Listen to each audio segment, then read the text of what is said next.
नमस्कार, मैं डॉक्टर बीरेंद्र शुक्ल। हिंदी की कक्षा में आपका स्वागत है।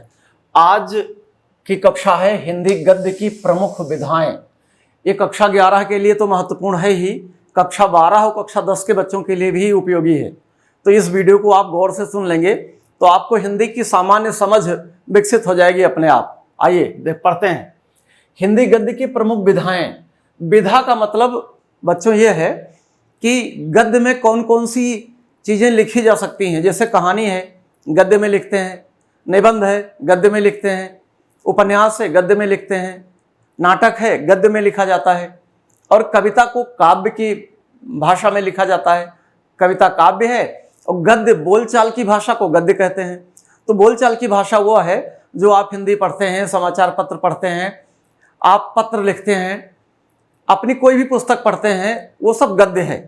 जो सामान्य बोलचाल की भाषा है वह गद्य है। और कविता तो कविता अलग ही होती है। मछली जल की रानी है, जीवन उसका पानी है, ये हो गई कविता। जिसमें लय तुक रिदम बनता है वो कविता होती है। और सामान्य बोलचाल की भाषा को गद्य कहते हैं। तो गद्य की विधाएं कि मतलब गद्य में क्या क्या चीज़ें लिखी जा सकती हैं, निबंध, कहानी आदि। और 2 नंबर के प्रश्न पूछे जाएंगे कक्षा 11 की परीक्षा में, और कक्षा 12 के लिए भी उपयोगी है, हिंदी समझने के लिए उपयोगी है। आइए पढ़ते हैं हिंदी गद्य की प्रमुख विधाएं। मैं आपको खास चीज़ें बताऊंगा, वह जो महत्वपूर्ण है, जो इम्पोर्टेंट है, जो परीक्षा में आती है, वो चीज़ आपको बताऊंगा। तो हिंदी गद्य की प्रमुख विधाओं में नंबर 1 है नाटक। आपने रामलीला देखी होगी, नाटक होता है। रामलीला में मंच बना होता है, पर्दे लगे होते हैं और सामने राम और सीता, लक्ष्मण, हनुमान, रावण, बन के लोग तरह तरह से आते हैं और अपना अभिनय, एक्टिंग करते हैं। ये होता है नाटक। और नाटक बहुत से लिखे गए हैं हिंदी में। अब देखिए शुरुआत कहाँ से हुई। नाटक नट। नट का मतलब, नट संस्कृत का शब्द है, नट का मतलब है अभिनेता, एक्टर। तो जिसमें नट हो वह नाटक है। नट के नाम से ही नाटक पड़ा है। नट से बना है जिसका अर्थ है अभिनेता, एक्टर। किसी कहानी के पात्रों के माध्यम से रंगमंच पर अभिनय के द्वारा प्रस्तुत करना नाटक कहा जा सकता है। हिंदी के पहले नाटककार गोपाल चंद गिरधर दास हैं। अब प्रश्न क्या आएगा, हिंदी के प्रथम नाटककार कौन है? तब आपको उत्तर मिल गया, गोपाल चंद्र गिरधर दास हिंदी के पहले नाटककार हैं। और इनका नाटक है नहुष। एक राजा थे नहुष, जिन्हें इंद्र की पदवी प्राप्त हो गई थी और बाद में अपने कुकर्मों के कारण इंद्र पद से हटा दिए गए थे। प्राचीन काल की बात है, पुराने राजा थे नहुष। तो ये जो नाटक लिखा है गोपाल चंद्र गिरधर दास ने, पहला नाटक नहुष हिंदी का पहला नाटक माना जाता है। आपसे प्रश्न ऐसे पूछा जाएगा कि हिंदी का प्रथम नाटक कौन सा है? आप लिख दोगे नहुष। लेखक कौन है? गोपाल चंद्र गिरधर दास। और आपने भारतेंदु हरिश्चंद्र का नाम सुना होगा, कक्षा 11 में पहला ही पाठ है गद्य का, भारत वर्षोन्नति कैसे हो सकती है। भारतेंदु हरिश्चंद्र के ये पिताजी हैं गोपाल चंद्र गिरधर दास। तो अब देखें, आपका पहला नाटक नहुष है। और हिंदी के प्रमुख नाटककारों में अब आपसे अगला प्रश्न ये पूछा जा सकता है कि हिंदी के 4 प्रमुख नाटककारों के नाम बताओ।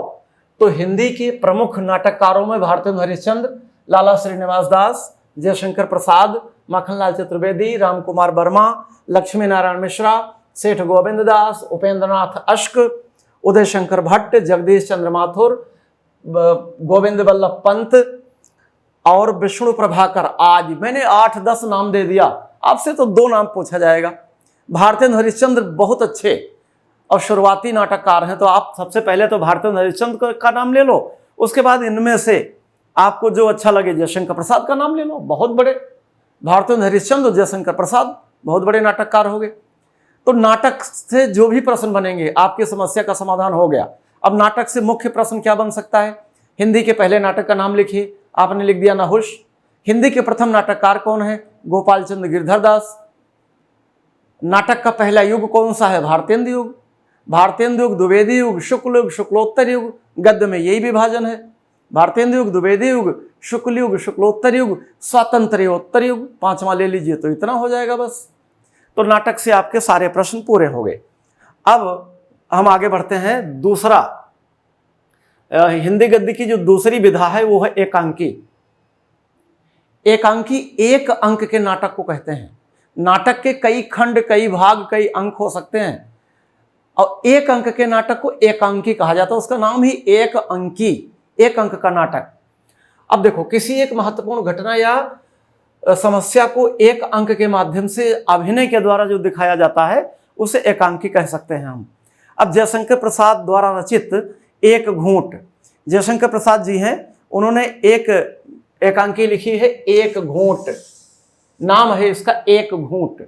ये प्रथम एकांकी माना जाता है और इसके लेखक हैं जयशंकर प्रसाद।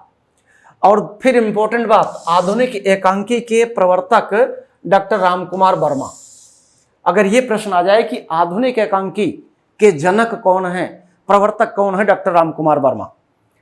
और अन्य प्रमुख एकांकीकारों में मैंने 5-7 नाम आपको दिया है जो प्रमुख एकांकीकार हैं, वो ये हैं, देख लीजिए। सेठ गोविंद दास, उदय शंकर भट्ट, भुवनेश्वर प्रसाद, जगदीश चंद्र माथुर, उपेंद्र नाथ अश्क, विष्णु प्रभाकर, लक्ष्मी नारायण मिश्रा, भगवती चरण वर्मा, धर्मवीर भारती आदि, इतने लोगों ने एकांकी लिखी है। आप ये मत परेशान होना कि उपेंद्र नाथ अश्क ने कहानी भी लिख दी, नाटक भी लिख दिया, एकांकी भी लिख दिया। ये कई ऐसे साहित्यकार हैं जिन्होंने सारी विधाओं पर अपनी कलम चलाई है, अपनी लेखनी चलाई है, तो परेशान होने की जरूरत नहीं है।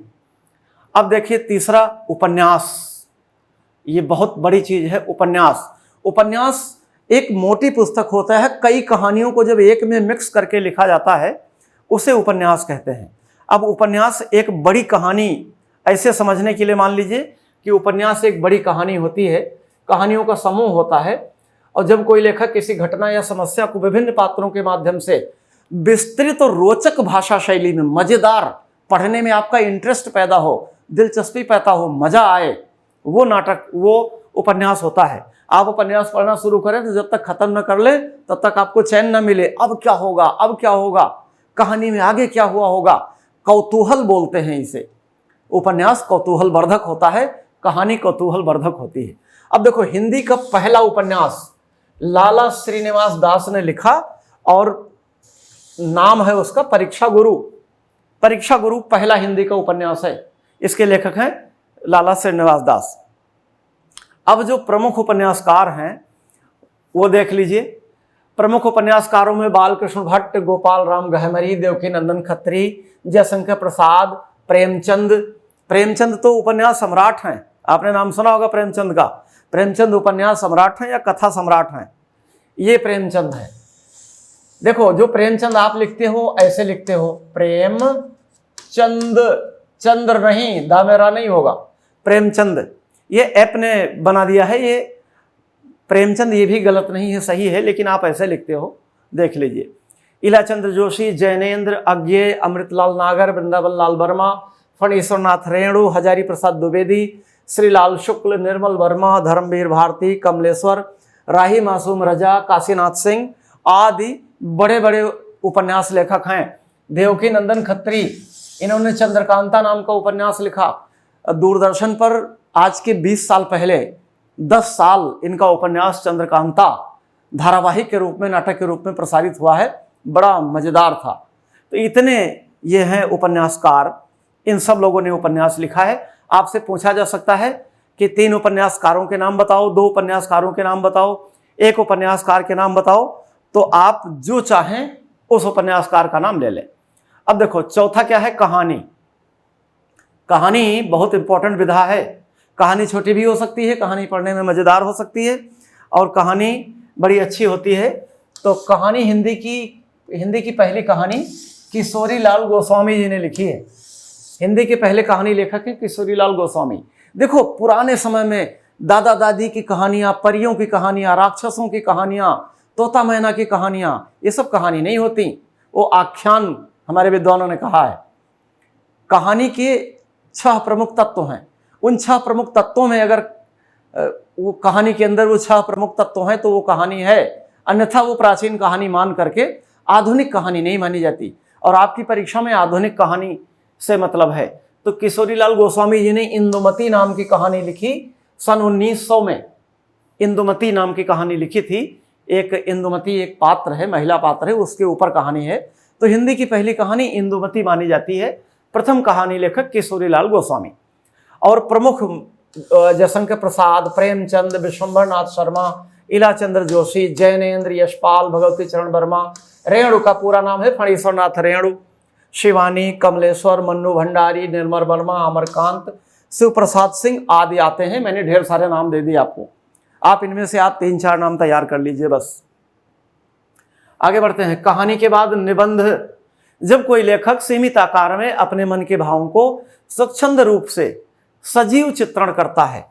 सजीव चित्रण, सजीव का मतलब बिल्कुल उसकी भाषा बहुत अच्छी होनी चाहिए, भाषा पढ़ करके आपको मजा आ जाए, ये बिंदी लग गई है इसे मत पढ़िए। सजीव चित्रण करता है तो उसे निबंध कहा जा सकता है। आप छोटी कक्षा में गाय पर निबंध लिखिए, अपने विद्यालय पर निबंध लिखिए, होली पर निबंध लिखिए, दीपावली पर निबंध लिखिए। अब आप कक्षा 11-12 में आ गए, कक्षा 10 में आ गए, तो आप अब भी निबंध लिखते हैं। मेरी प्रिय पुस्तक, स्वच्छ भारत अभियान, विज्ञान का महत्व, इंटरनेट पर निबंध, मोबाइल पर निबंध, तरह तरह के निबंध आपसे पूछे जाते हैं। ये वो ही निबंध हैं। अब हिंदी के प्रथम निबंधकार ये बालकृष्ण भट्ट को माना जाता है। वैसे हिंदी का प्रथम निबंधकार कौन सा है ये प्रश्न नहीं आएगा, लेकिन बालकृष्ण भट्ट को माना जाता है। तो प्रमुख निबंधकारों में भारतेंदु हरिश्चंद्र, प्रताप नारायण मिश्रा, बाल मुकुंद गुप्त, श्याम सुंदर दास, महावीर प्रसाद द्विवेदी, सरदार पूर्ण सिंह, गुलाब राय, रामचंद्र शुक्ल, राम वृक्ष बेनीपुरी, संपूर्णानंद। संपूर्णानंद जी अपने उत्तर प्रदेश के मुख्यमंत्री भी रह चुके हैं। वासुदेव शरण अग्रवाल, हजारी प्रसाद द्विवेदी, डॉक्टर नगेंद्र, बहुत बड़े बड़े निबंधकार हैं। विद्यानिवास मिश्रा, कुबेर नाथ राय, हरिशंकर परसाई, बहुत बड़े बड़े निबंधकार। आप तो 2-3-4 अपने पसंद के निबंधकार को देख लो। अगला है जीवनी। जीवनी का मतलब है जब कोई लेखक किसी प्रसिद्ध व्यक्ति के पूरे जीवन को आधार बनाकर निष्पक्ष रूप से रोचक भाषा शैली में लिखता है तो उसे जीवनी कहा जा सकता है। हमारे जीवन में कई महापुरुष आए, कई आपके जीवन में आए, आप लेखक बन गए, आगे चल करके किसी महापुरुष का पूरा जीवन परिचय आपने बढ़िया अच्छी उत्तम भाषा शैली में लिख दिया जिसे लोग पढ़ें, उसे जीवनी कहते हैं। अब प्रमुख जीवनी लेखकों में देखो, अमृत राय, कलम का सिपाही, ये बड़ी इंपॉर्टेंट बात है। ये प्रश्न आएगा ही आएगा, इतना मान लीजिए अगर जीवनी आती है तो अमृत राय जी ने लिखा है कलम का सिपाही। अमृत राय प्रेमचंद के पुत्र थे, प्रेमचंद के पुत्र थे। प्रेमचंद की मंत्र नाम की कहानी आप कक्षा 9 में ही पढ़ चुके हैं। तो प्रेमचंद को कथा सम्राट, उपन्यास सम्राट कहा जाता है, उनके पुत्र हैं अमृत राय। कलम का सिपाही अपने पिताजी की प्रेमचंद को आधार बनाकर उन्होंने उनकी पूरी जीवनी लिखी है, कलम का सिपाही। और प्रेमचंद के बारे में दूसरे विष्णु प्रभाकर जी हैं, इन्होंने आवारा मसीहा एक पुस्तक लिखी है जो कि शरद चंद्र चटर्जी जो बंगाली लेखक थे इनके ऊपर लिखी है। और तीसरे डॉक्टर रामविलास शर्मा हैं, निराला जी बहुत बड़े कवि हैं, निराला जी की साहित्य साधना। ये 3 रचनाएं प्रसिद्ध हैं, अमृत राय, विष्णु प्रभाकर, रामविलास शर्मा। इन्होंने लिखा कलम का सिपाही, आवारा मसीहा, निराला की साहित्य साधना। अगर जीवनी आएगी इन तीनों से ही प्रश्न आएगा, चौथा कोई नहीं आएगा। आगे बढ़ते हैं। अगला है आत्मकथा। देखिए आत्मकथा का मतलब आत्मकथा, अपनी कथा।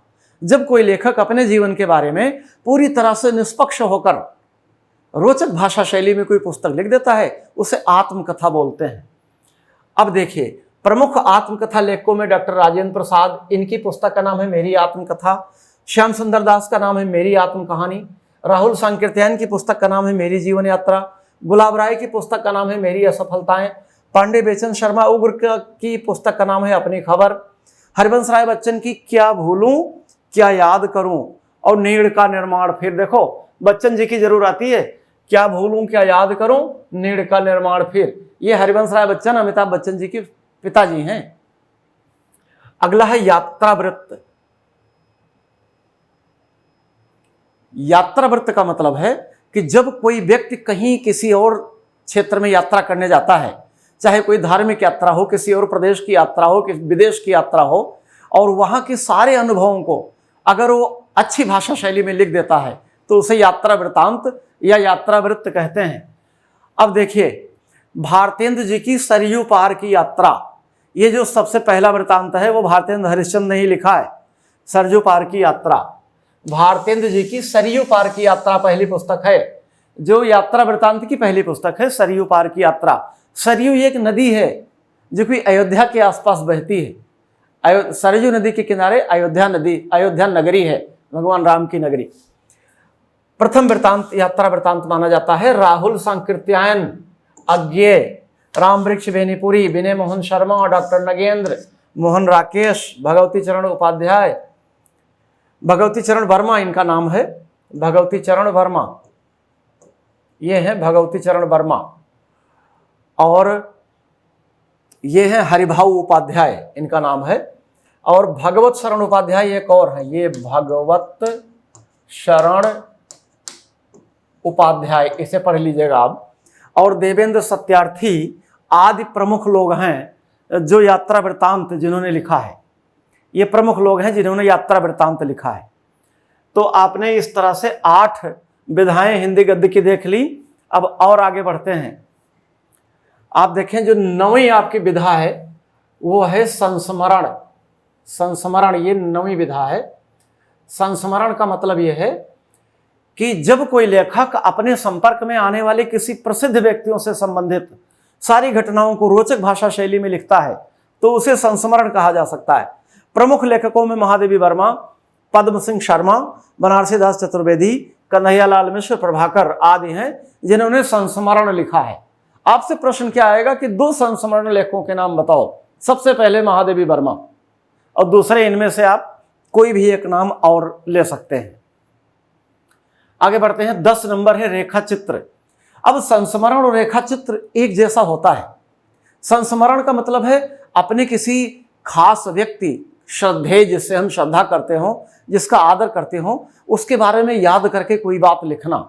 आपके परिवार का भी कोई हो सकता है, आपका गुरु भी हो सकता है, कोई अन्य व्यक्ति भी हो सकता है, उसके जीवन के बारे में आपने लिखा तो संस्मरण हो गया।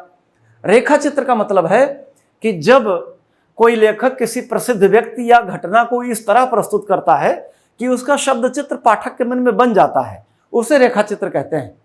बीती हुई बातों को, किसी व्यक्ति, वस्तु, किसी जानवर, आपका कोई पालतू पशु भी हो सकता है, पक्षी भी हो सकता है, इस तरह से आप बढ़िया तरीके से लिख दें कि ऐसा लगे कि हम चित्र देख रहे हैं, उसे रेखा चित्र कहते हैं। अब प्रमुख लेखकों में पद्म सिंह शर्मा, महादेवी वर्मा, राम वृक्ष बेनीपुरी, प्रकाश चंद्रगुप्त, देवेंद्र सत्यार्थी आदि इन लोगों ने। अब जैसे महादेवी वर्मा ने मेरा परिवार पूरा रेखा चित्र है, एक परिवार पुस्तक ही लिख दी है। महादेवी वर्मा जी अकेली थी, उनका विवाह बहुत छोटी उम्र में हो गया था, उनके पति से उनकी नहीं निभी तो वो फिर इलाहाबाद में वो प्राचार्य बन गई, पहले शिक्षक बनी, बाद में प्राचार्य बन गई, वहीं पर रहने लगी। प्रयागराज, आजकल इलाहाबाद को प्रयागराज कहा जाता है, और वहीं पर 87 में उनकी मृत्यु हो गई थी। तो उनके परिवार में उन्होंने एक गाय पाली थी, एक हिरन पाल रखा था, मुर्गा पाल रखा था, और एक गिल्लू, कक्षा 9 में आपने एक पाठ पढ़ा होगा गिल्लू, गिलहरी का नाम गिल्लू, खरगोश पाल रखा था, तोता, मैना, ये सब छोटे छोटे मेरा परिवार, उन्होंने हर सब पर एक पुस्तक लिख दी है मेरा परिवार। उन्हीं ये सब सारे पशु पक्षी महादेवी वर्मा जी के परिवार में आते हैं। तो ये होता है रेखा चित्र। अब आ जाइए आलोचना। आलोचना का मतलब है किसी की, आजकल आलोचना का मतलब बुराई करना है, लेकिन हमारे अपने हिंदी में आलोचना का मतलब है किसी पुस्तक, कोई पुस्तक किसी लेखक ने लिखा, कोई कविता की पुस्तक किसी कवि ने लिखा, किसी साहित्यकार ने कोई पुस्तक लिखी, तो दूसरे ने उसे पढ़ा और उस पुस्तक की अच्छाई और कमियां दोनों पर एक अलग पुस्तक लिख दी, उसे कहते हैं आलोचना। और जिसने लिखा उसे कहते हैं आलोचक। तो आलोचना की बात करें हम कि प्रमुख आलोचकों में महावीर प्रसाद द्विवेदी, रामचंद्र शुक्ल, ये रामचंद्र शुक्ल जो हैं ये सबसे बड़े आलोचक हैं। श्याम सुंदर दास, हजारी प्रसाद द्विवेदी, नंद दुलारे वाजपेयी, रामविलास शर्मा, विश्वनाथ प्रसाद मिश्र आदि, ये बहुत बड़े बड़े आलोचक हैं। डॉक्टर नगेंद्र, मैंने तो आपके कक्षा के हिसाब से इसमें कुछ नाम ले लिया है, बाकी सैकड़ों आलोचकों की संख्या है। तो ये प्रमुख नाम है आलोचक। और अब अंतिम है और 12वां नंबर है रिपोर्टाज। रिपोर्टाज का मतलब है एक रिपोर्ट प्रस्तुत करना। अच्छा देखो बच्चों, ये रिपोर्टाज ये फ्रेंच भाषा का शब्द है, फ्रेंच भाषा का शब्द है, फ्रांस में बोली जाने वाली भाषा का शब्द है रिपोर्टाज। ये फ्रांसीसी भाषा का शब्द है। किसी घटना की रिपोर्ट प्रस्तुत करने को रिपोर्टाज कहा जा सकता है। शिवदान सिंह चौहान रचित लक्ष्मीपुरा, ये पहला रिपोर्टाज है और प्रथम लेखक हैं डॉक्टर शिवदान सिंह चौहान। प्रथम रिपोर्ताज कहा जाता है।